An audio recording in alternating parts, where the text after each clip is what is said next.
माझे मत विक्रीसाठी नाही, मुंबईत मतदान वाढवण्यासाठी बीएमसीने एक मतदार जागरूकता अभियान सुरू केलंय. दरम्यान 2026च्या बीएमसी निवडणुकीसाठी 10 दिवसांपेक्षा कमी वेळ शिल्लक राहिलाय.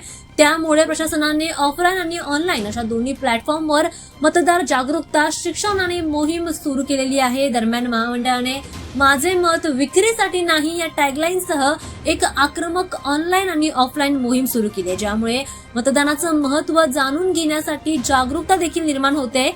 इंस्टाग्राम, युट्यूब, फेसबुक आणि एक्स म्हणजेच ट्विटर अशा सोशल मीडिया अकाउंटवर ही मोहीम सुरू करण्यात आली आहे. मोहीम प्रामुख्याने तरुण मतदारांना आकर्षित करण्यावर लक्ष केंद्रित करते. सोबतच रेडिओ, टेलिव्हिजन आणि ट्रेन आणि मेट्रो सारख्या सार्वजनिक वाहतुकीच्या माध्यमांवर देखील एक विशिष्ट अशी जिंगल वाजवली जाते. महामंडळ शहरामध्ये किमान 20 पथनाट्य आयोजित करण्यात आली आहेत. त्यापैकी आज सकाळी मुंबादेवी मंदिराबाहेर शालेय मुलांनी एक पथनाट्य सादर केलं. Girgaon Chowpatty, Byculla station, gateway of India, Sandhurst road आणि वरळी नाका, त्यासोबतच दादर आणि मुंबईमधल्या इतर वेगवेगळ्या गर्दीच्या ठिकाणी अशी पथनाट्य आयोजित केली जाणार असल्याचं देखील म्हटलं जात आहे. मुंबई महानगरपालिकेतील सर्व 227 जागांसाठी 15 जानेवारीला मतदान होणार आहे आणि 16 जानेवारीला मतदानाचा निकाल लागणार आहे. मतमोजणी होणार आहे आणि मुंबईतील 1.03 कोटी मतदारांच्या सोयीसाठी निवडणूक विभाग शहरामध्ये 10,231 मतदान केंद्र स्थापन करण्यात आलं आहे. 15 जानेवारीला